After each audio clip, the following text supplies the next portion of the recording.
Today I realize I don't have the removal guide for the rear speakers in an 87 Corvette Convertible.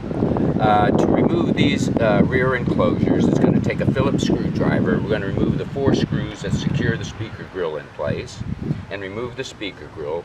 We're going to do the same for the opposite speaker grill. Remove 4 screws, and this will remove the grill. Now once the grill is removed, you may have the tie-down strap that's attached over here. We can disconnect that, remove that back to get it back out of the way, and then we're going to pop the edge of the carpet back and fold it back to get it out of our way.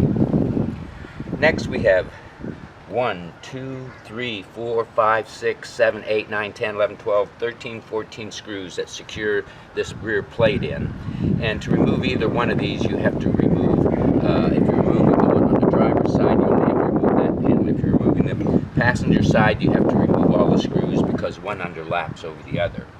Now once you have all these screws out, we're going to pick this one up, slide this one up and out, and this will remove.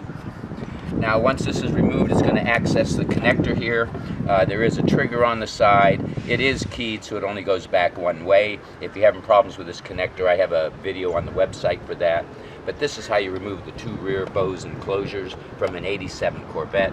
I hope this video has been helpful. It is short. If you have questions, see our website. For repairs, see the website, carstereohelp.com. Hope this video has been helpful. Please subscribe, and thank you for watching.